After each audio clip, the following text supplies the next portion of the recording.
যে ব্যক্তি জুমাবারে সূরা কাহফ পাঠ করবে এটা তার জন্য নূর তৈরি করে, যা এক জুমা থেকে পরবর্তী জুমা পর্যন্ত স্থায়ী হয়। এই সূরাটির উদ্দেশ্য হল মানবজাতির সর্ববৃহৎ যে পরীক্ষার সম্মুখীন হবে তা থেকে সুরক্ষা দেয়া, যার সম্পর্কে স্বয়ং রাসূল সাল্লাল্লাহু আলাইহি ওয়াসাল্লাম সতর্ক করেছেন। সূরাটি নিজেও সেই কঠিন পরীক্ষাকে বা'সান শাদীদাম মিন লাদুনহু বলে উল্লেখ করেছে, যার অর্থ স্রষ্টা কর্তৃক নির্ধারিত ভয়ঙ্কর যুদ্ধ। আর ঈমানদারদেরকে অভিনন্দন জানানো হয়েছে এই বলে যে তাদের সৎ কাজগুলো বিফলে যাবে না। এটি একটি গভীর তাৎপর্যপূর্ণ সূরা, অত্যন্ত অনন্যভাবে বিন্যস্ত। আমি এই সম্পর্কে আপনাদের কিছুটা বলবো। আমরা জানি যে সূরাটি 4টি ঘটনায় বিভক্ত, কিন্তু এটা তার চেয়েও কিছুটা বেশি জটিল। এতে রয়েছে 4টি অনুচ্ছেদ এবং 4টি ঘটনা। তো আমি চাই যে আপনি এভাবে চিন্তা করুন যাতে সূরাটির বিষয়বস্তুকে নিজের মস্তিষ্কে সাজাতে পারেন, আর তা হলো আপনি এটাকে 2টি খণ্ডে চিন্তা করতে পারেন। ওকে, তো সূরাটির প্রথম খণ্ডের শুরুতে রয়েছে একটি অনুচ্ছেদ যা আল্লাহর দেয়া খুতবা, যা আমাদেরকে এই জীবনের ক্ষণস্থায়ী প্রকৃতি সম্পর্কে শেখায়। এর পরে রয়েছে প্রথম ঘটনাটি, এর পরে রয়েছে আরেকটি খুতবা, যার পরে রয়েছে আরেকটি ঘটনা। তো এই সূরাটিতে 2 ধরনের উপাদান রয়েছে, খুতবা এবং ঘটনা। খুতবা অর্থ আয়াতের সমষ্টি, যা আপনাকে শিক্ষা দেয় গভীর তাৎপর্যপূর্ণ কোনো বাস্তবতা সম্পর্কে, যেমন এই জীবনের স্বল্পস্থায়ী প্রকৃতি, অথবা বিচার দিবস কেমন হবে, অথবা কি ধরনের মানুষেরা সফল এবং কি ধরনের মানুষেরা ব্যর্থ। তারপর ঘটনাও রয়েছে, যেমন আসহাবে কাহাফের ঘটনা, বাগানের মালিকদের ঘটনা, মুসা আলাইহিস সালামের ভ্রমণের ঘটনা এবং জুলকারনাইনের ঘটনা। এগুলো এক একটি ঘটনা, কিন্তু যেভাবে এটাকে সাজানো হয়েছে, যেমনটা আমি বলেছি যে সূরাটি মূলত 2 ভাগে বিভক্ত। প্রথম ভাগে আপনি পাবেন খুতবা, এরপরে ঘটনা, এরপরে খুতবা, এরপরে ঘটনা। তো প্রথমে কোন খুতবাটি পাবেন? বস্তুবাদের ধরন, প্রকৃতি এবং কেন এই পৃথিবীর সৌন্দর্যে আমাদের আচ্ছন্ন হওয়া উচিত না। ওয়া ইন্না লাজাইলুনা আলাইহা মা সাইদান জুরুসা। এই পৃথিবীর সকল কিছুকে আমরা সৌন্দর্যের উপকরণ বানিয়েছি যাতে মানুষকে পরীক্ষা করতে পারি যে তাদের মধ্যে কে সৎকর্মশীল। তো এটা হলো প্রথম খুতবা। এর ঠিক পরেই রয়েছে সেই তরুণদের ঘটনা যারা অত্যন্ত কঠিন পরীক্ষার মধ্যেও টিকে ছিলেন এবং তাদের ঈমানকে আঁকড়ে ধরে রেখেছিলেন। তারা শুধু এতটুকুই জানতেন যে একজন মাত্র সৃষ্টিকর্তা রয়েছেন এবং একমাত্র তারই উপাসনা করা উচিত। আর আল্লাহ অলৌকিকভাবে তাদেরকে দীর্ঘ সময় ধরে জীবিত রেখেছিলেন। কয়েকশো বছর যাবত তাদেরকে ঘুমন্ত অবস্থায় রেখেছিলেন একটি গুহার মধ্যে, যা অন্য কেউ জানত না। এরপর তিনি তাদেরকে জাগিয়ে তোলেন। ঘটনাটা খুবই বিখ্যাত। তো এই হলো প্রথম খুতবা এবং প্রথম ঘটনা। সূরাটির প্রথম অর্ধেক সম্পর্কে আমি যা আপনাদেরকে জানাতে চাই তা হলো খুতবাগুলো একে অপরের সাথে সম্পর্কিত। ইনশাআল্লাহ আমার করা সূরা কাহফ সম্পর্কিত আরো বিস্তারিত আলোচনাতে আপনারা দেখতে পাবেন আসলে প্রথম খুতবা এবং দ্বিতীয় খুতবাটি একে অপরকে পূর্ণতা প্রদান করে, আর ঘটনাগুলো একে অপরকে পূর্ণতা প্রদান করে। তো আসহাবে কাহফের এই ঘটনাটি হলো প্রথম ঘটনা। দ্বিতীয় ঘটনাটি হলো 2 বাগানের মালিক সম্পর্কে। তাদের একজনের ছিল প্রচুর সম্পত্তি, তার ছিল অনেক বড় বাগান যার মাঝখানে নদী প্রবাহিত ছিল। তার এরকম বাগান ছিল 2টি, যেগুলো প্রত্যাশা অনুযায়ী 100 ভাগ ফসল উৎপন্ন করত। অলাম তাজলিম মিনহু শাইআ, সেখানে ত্রুটিপূর্ণ কিছুই ছিল না, একটি আঙুরও গাছ থেকে পড়েনি, সেটা এরকম জায়গা। আর অন্য ব্যক্তিটি তার সম্পদের বিবেচনায় এতটাই নগণ্য ছিল যে এমনকি তার সম্পত্তির কথা কোরআনে উল্লেখই করা হয়নি। তাদের একজন অন্যজনকে তুচ্ছ করে কথা বলেছে এবং আল্লাহ তাকে একটি শিক্ষা প্রদান করেছিলেন তার সকল সম্পত্তি কেড়ে নেওয়ার মাধ্যমে। তার গোটা বাগানই ধ্বংসপ্রাপ্ত হয়ে গেল। এখন এই 2টি ঘটনা, অর্থাৎ গুহার অধিবাসীদের ঘটনা এবং বাগানের মালিকদের ঘটনা, এই ঘটনা দুটির অসাধারণ দিকগুলো হলো, একদিকে আপনি এমন তরুণদের সামর্থ্যকে উপেক্ষা করছেন যাদের কোনো বস্তুগত উপায় উপকরণ নেই। বস্তুবাদ শুধুমাত্র অর্থপ্রীতি, সম্পদ প্রীতি এবং মর্যাদার আকাঙ্ক্ষাই না, বরং এই ধারণাও বস্তুবাদ যে আপনি বিশ্বাস করেন শুধুমাত্র বস্তুগত উপায় উপকরণই আপনাকে সাহায্য করতে সক্ষম। এরকম যে আপনার সামর্থ্যের একমাত্র উৎস হলো দৃশ্যমান বস্তুগত উপায় উপকরণ। আল্লাহ একদিকে এর অপনোদন করেছেন তরুণদের সামর্থ্যের ব্যাপারে আমাদের অবমূল্যায়ন দ্বারা। যদি তারা গুহায় লুকিয়ে থাকে, কতদিনই বা তারা বেঁচে থাকবে? না খেয়ে মারা যাবে অথবা বের হয়ে এসে ধরা পড়বে। শুধুমাত্র এই 2টি সম্ভাবনা রয়েছে, কিন্তু আল্লাহ বস্তুগত বিজ্ঞানকে ব্যর্থ করে দিলেন। এই তরুণদের জন্য প্রকৃতির নিয়মের ব্যত্যয় ঘটালেন এবং তাদেরকে রক্ষা করলেন। আল্লাহর পক্ষ থেকে যে সম্ভাবনা রয়েছে তাকে আমাদের অবমূল্যায়ন করা উচিত না। আর এটা মনে রাখা উচিত যে বস্তুগত জগৎ আল্লাহর নিয়ন্ত্রণাধীন। তো পরের ঘটনায় অবমূল্যায়ন করা হচ্ছে না, বরং অতিমূল্যায়ন করা হচ্ছে।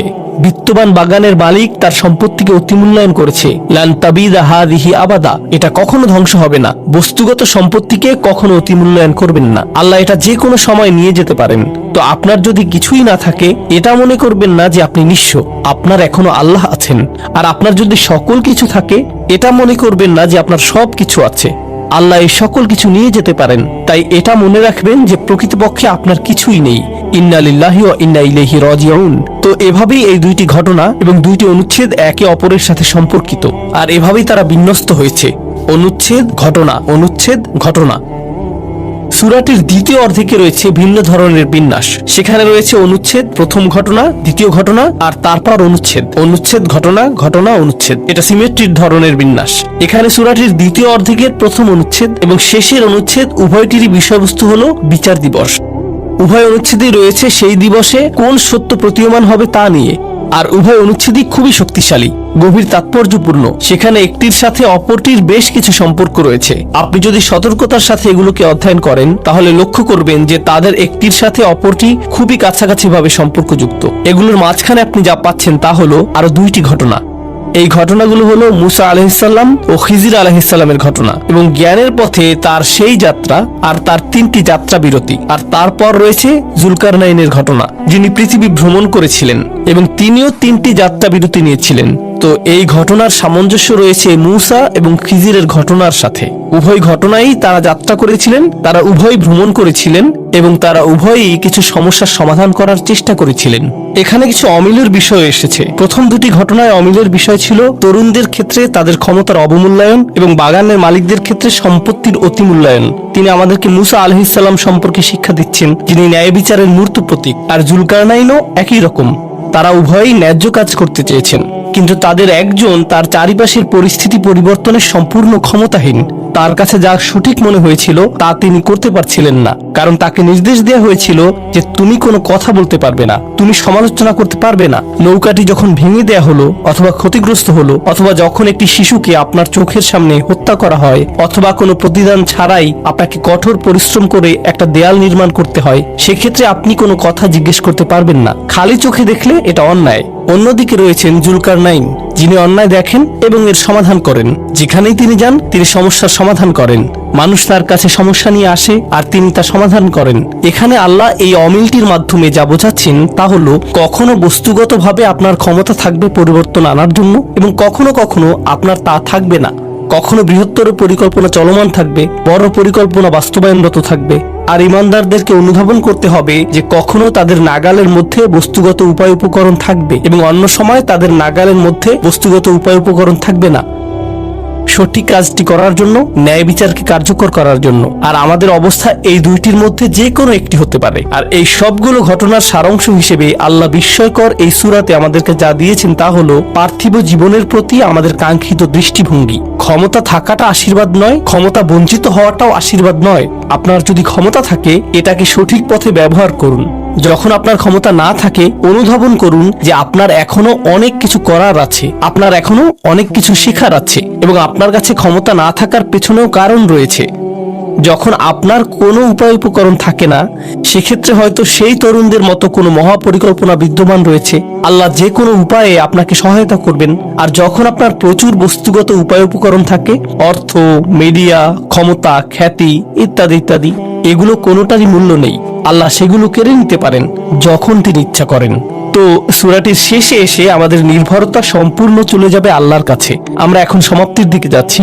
দাজ্জালের ধারণাটি হলো আসলে এমন কেউ যে বস্তুগতভাবে, বাহ্যিকভাবে, পার্থিবভাবে অবিশ্বাস্য জিনিস তৈরি করতে পারে।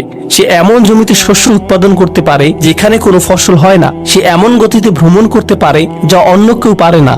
সে মৃতকে জীবিত করতে পারে এবং এমনভাবে উপস্থাপন করতে পারে যেন মৃত ব্যক্তি জীবিত ফিরে এসেছে। সে এই সকল বিস্ময়কর পার্থিব বস্তুগত কাজ করবে আর মানুষ এটা দ্বারা সম্মোহিত হয়ে যাবে এবং তার উপাসনায় লিপ্ত হবে। ইমানদারদেরকে নির্দেশনা দেয়া হয়েছে যে এই সূরাটি তোমাদেরকে উজ্জীবিত করে রাখবে, কারণ এই সূরাটির কারণে তুমি যা দেখো তার দ্বারা সম্মোহিত হয়ে পড়বে না। আপনি বুঝতে পারবেন যে আপনি যা দেখতে পান এর একটি বাস্তবতা রয়েছে, কিন্তু এর চেয়েও অনেক বেশি বাস্তবতা রয়েছে যা আপনি আমি দেখতে পাই না এবং উপলব্ধি করতে পারি না। আর এটাই আল্লাহ আযজা জাল্লার ক্ষমতা, যা সর্বদা কার্যকর। এই বলে আমি গভীর তাৎপর্যপূর্ণ এবং চমৎকার এই সূরাটির সারসংক্ষেপের এই আলোচনার প্রতি শুক্রবার এটি পাঠ করার চেষ্টা করুন। এটা আপনার জন্য খুবই খুবই উপকারী।